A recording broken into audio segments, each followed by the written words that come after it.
Hi, I am Prashant Kumar, Assistant Professor in Computer Science and Engineering, MS Engineering College, Bangalore.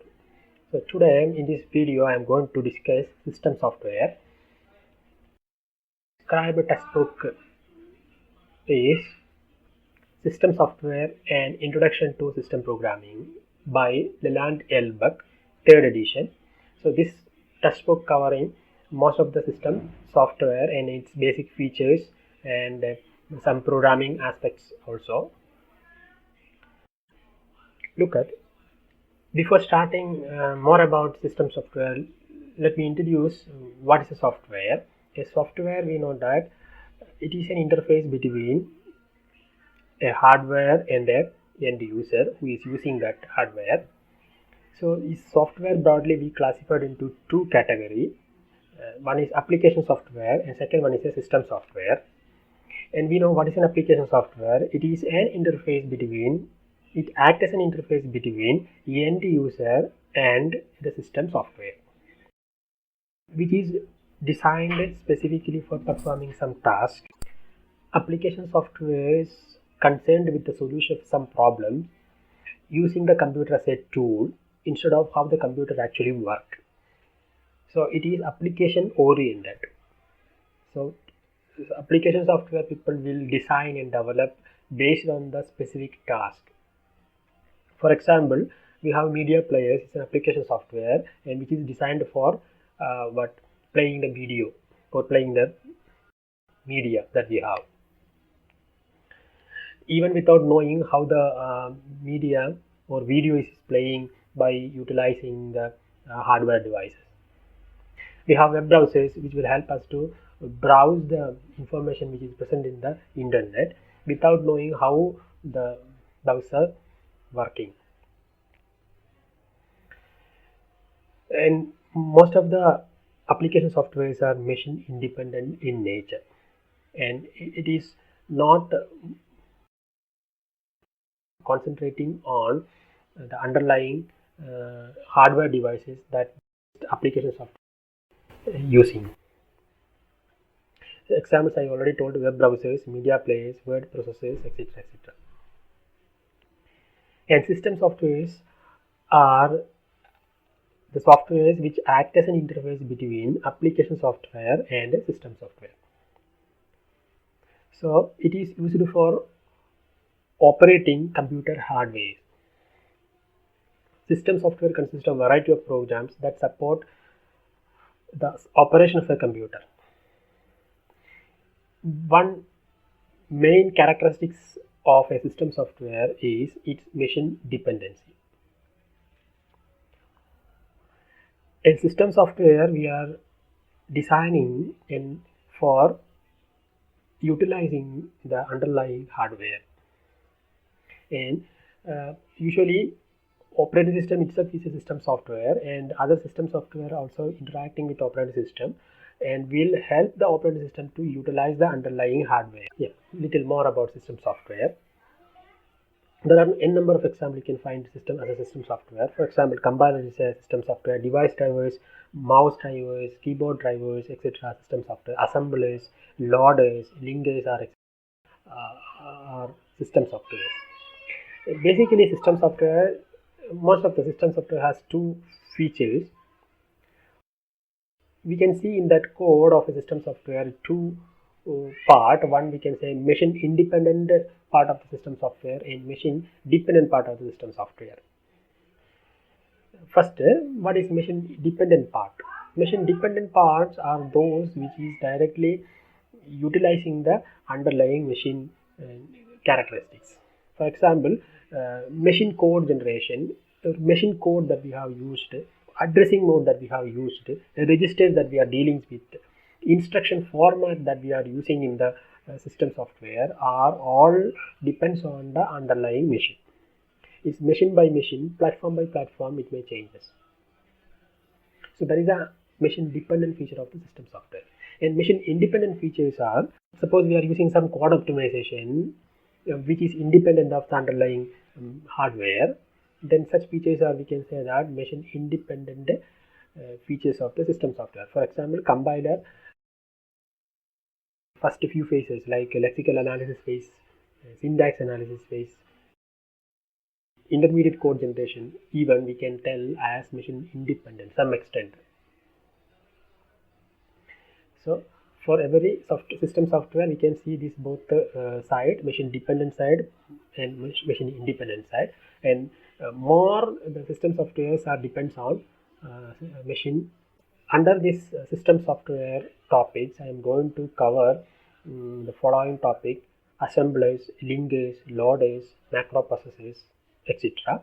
And apart from this 4 topics, there are many other system softwares. So I will concentrate on assembler, linker, loader, and macro processor, etc.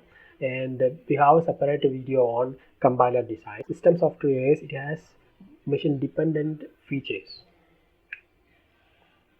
So usually the system softwares are interacting with the operating system and underlying hardware resources like processors, memory, and IO devices, etc. And these system softwares are utilizing those hardware resources. So what we can say, there are n number of processor architecture and memory technologies, IO devices, and operating systems. So in order to understanding all the processor technologies, memory technologies, IO device technologies, etc., and into study assembler is quite difficult. So what we will use for the sake of simplicity is we will assume a hypothetical computer. That computer has all these resources, hardware resources, and those resources have some common features which we often found on real computers. This is it is not a practical computer, it's a theoretical computer. The theoretical computer, most of the real computer resources are available in this theoretical hypothetical computer. And there are 2 types of hypothetical computers we are assuming here. One is SIC, that is an acronym of Simplified Instructional Computer. Second one is a SIC-XC, that is Simplified Instructional Computer Extra Equipment, that is what XE in short. And the second one is an extension of the first one, and it contains extra features which is not available in the previous one. SIC.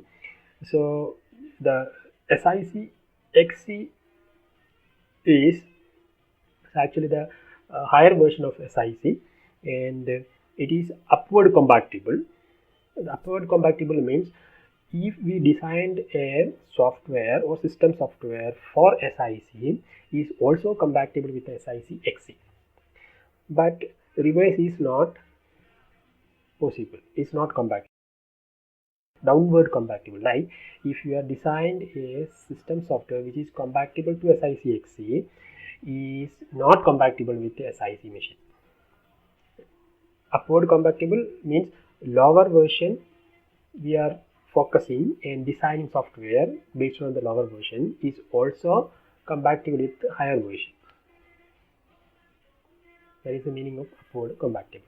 So SIC-XC is a upward compatible. All the programs for SIC can run on SIC-XC.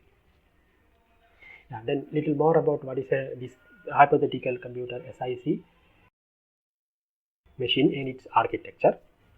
Look at, in this SIC machine, its memory is a byte addressable memory. Means you can store 8 bits of data in a particular location. That's why we are calling it as a byte addressable memory. 3 consecutive bytes, we will call it as a 1 word. So 3 into 8 is equal to 24. That means 24 bit is 1 word in this SIC machine.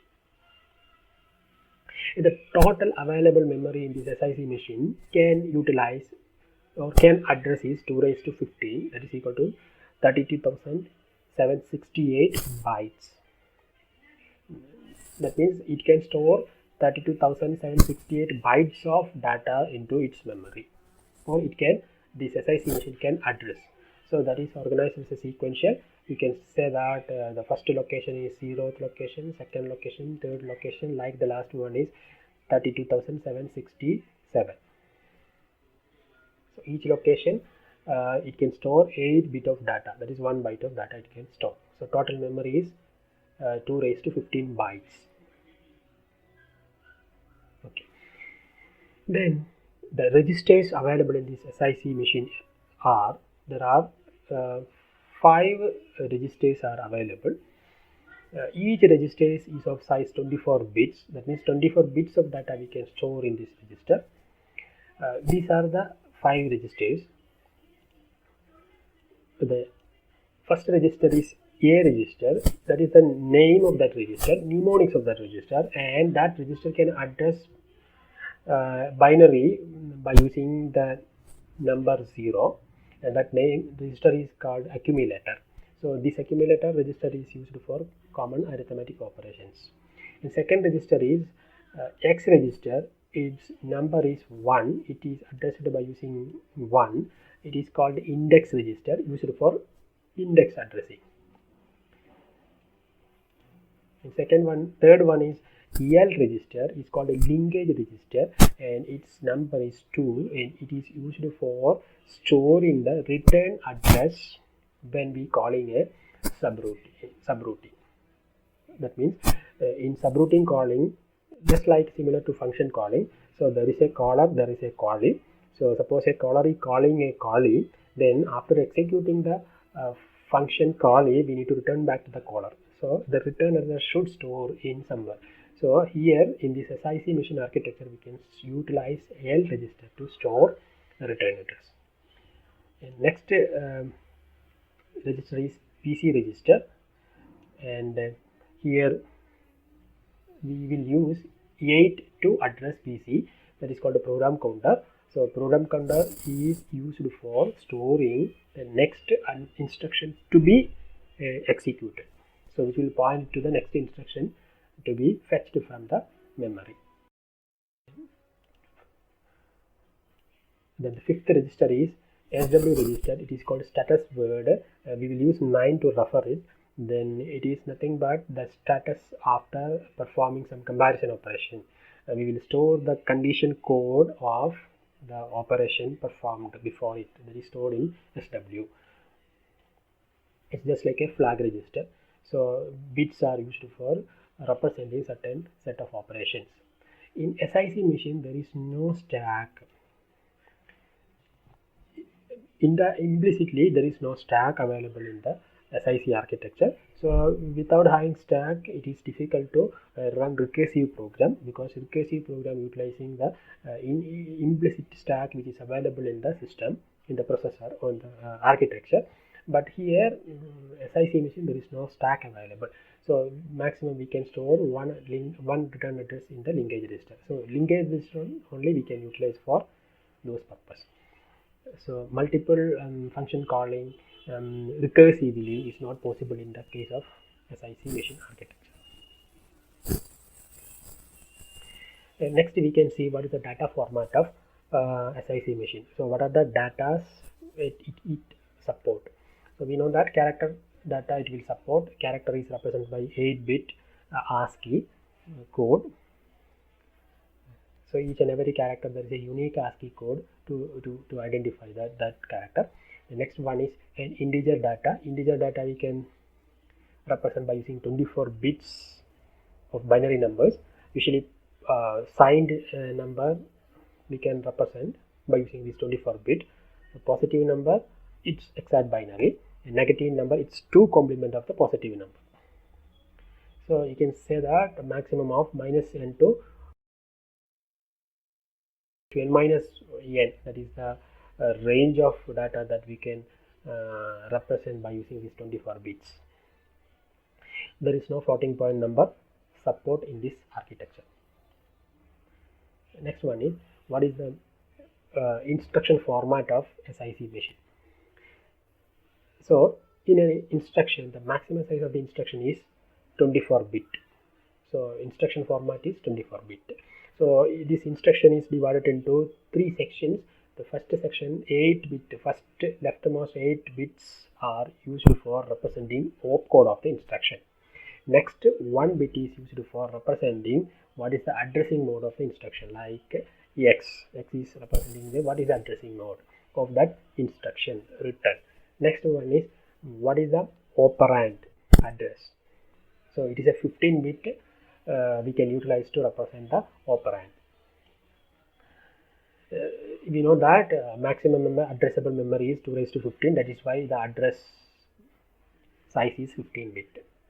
And what is the X indicate? This X indicate it is what is the addressing mode of the instruction. If X is equal to 0 means it's a direct addressing mode instruction, and if X is equal to 1 indicate it's a indexed addressing mode.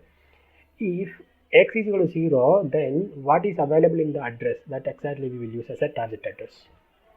If X is equal to 1, then here we will consider X register. X register is used for index addressing. So what is the content of X register is added into the address which is available in this addressing section, and that would be the target address. Then few instruction set that this SIC machine support. You can see that all general class of instruction sets are there. First one is load and store instruction. Load from a memory location to accumulator, we can use load instruction, and storing is from an accumulator into a memory location. Okay, look at here the example. LDA indicate a direct addressing mode instruction. So LDA alpha indicate what is the content in alpha. Alpha is a variable which is representing a location in the memory. So what is the content in this memory is stored into accumulator. So this is the meaning of instruction. Then store STA indicate STA alpha. So what is available in the accumulator is stored into alpha. This is the meaning of this instruction. Then arithmetic instructions. General arithmetic operations like addition, subtraction, multiplication and division etc. we can perform by using this instruction set. For example, add alpha means you have to add the content which is present in alpha plus accumulator, and the result is stored into accumulator again. Then comparison operations are the mnemonics code is COMP. So this is the example how to utilize comparison. Compare alpha indicate that compare the data which is present in alpha with accumulator. So based on the comparison result, that means either less than or equal to or greater than. So the respective condition code will set. So that is the purpose of this comparison. While comparing two data, then we can set the condition code. That is the comparison operation. The next set is conditional jumping instruction, and conditional jumping instruction will work based on the conditional code what is available. So for example, suppose previously we compared with a data with the accumulator content. If the accumulator content is less than the data, then jump less than we can utilize to jump to somewhere else or to perform something else. So if it is less than, then the conditional code will set, then we can utilize jump less than to perform the operation. Jump equal to means when the, both the values are same, then perform something else with the help of jump equal to. Jump greater than. So if it is greater than, we can perform. So test CC and jump accordingly. The next is subroutine linkage instruction. That means when we want to call a subroutine function, we can use jsub. So after jsub, you have to mention what is the label where is that particular subroutine resides. So that is that label you can utilize after jump. Then the return address will be stored in the linkage register L. Then RSUB is nothing but the return instruction from the subroutine. Yeah, the next set of instruction is how to deal with the input device and output device. This is very much required because this will help you to interacting with the outside world, that means interacting with the user. Input and outputs are performed by transferring one byte at a time to or from the rightmost 8 bit of a register accumulator. So accumulator is a 24 bit, so the rightmost 8 bit is used to transfer between input device or output device. Remember that the last 8 bit of the accumulator. Each device is assigned a unique 8 bit code. That means suppose you are referring a input device, so that input device, keyboard is input device, so keyboard has a unique 8 bit code. If you are referring an output device like monitor, monitor has a unique 8 bit code, so you use that unique 8 bit code to refer that monitor, and you can transfer the data from accumulator to monitor for displaying that data. There are 3 instructions to refer the IO operation. One is TD. TD is called a test device instruction, and which will help to test the readiness of the particular IO device. So if the device is ready, then you will get a conditional code of less than. If the conditional code is equal to, the meaning is the device is busy with some other work. You can perform the operation whenever the device is ready. After testing the device readiness, you can perform either read operation based on the device or write operation. If it is an output device, you can perform write operation. If it is an input device, you can perform read operation. Okay, for example, how to utilize an IO device by using this SIC machine architecture. See here, TD, you can see that TD, this instruction TD, this is referring that particular IO device. So we are testing whether this device is ready. Yeah, if the conditional code is equal to, then we need to loop it because the device is not ready. If it is not equal, that means less than, that means the device is ready, you can perform read operation because it's an input device, we are referring an input device. So read input device, the meaning is read 8 bit of data from the input device into accumulator. So that 8 bit of data will be stored in the rightmost 8 bits of accumulator.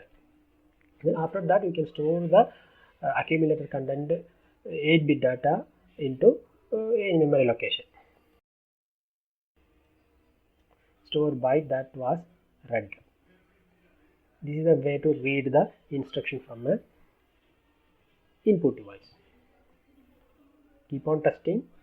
If the device is ready, perform the reading operation, and read data is present in the accumulator, rightmost 8 bit, then that from the accumulator you can utilize those data for further processing. Next one is how to perform the output operation. Okay, first we are testing whether output device is ready. If it is ready, means you will get a less than in the conditional code. Then you can perform this operation, that is make available for transferring the data to the output device. So load data into data, then write operation. Here you can see write operation, write output device. That means your data, load ch means your data is stored into a rightmost portion of the accumulator. Then write output means the rightmost portion of the accumulator data is transferred into output device. Okay, this is the way to perform output operation. First testing the device, then make available the data to be transferred into output device. So data into accumulator, then write WD output device. In reading is read the data into accumulator, and after that you can store it into any memory location or anywhere. Writing means your data is ready, then check the device is ready, then you can perform the write operation onto the standard output device. You get here, so this is the number here, this is two number referring the input and output device. 1 byte of data we are using uniquely to refer the output device. Okay, so this programming example is not included in our discussion because this is not covering the syllabus, so that is why we are not using programming example. Next one is SICXC machine architecture, that we'll discuss later. Thank you for watching the video.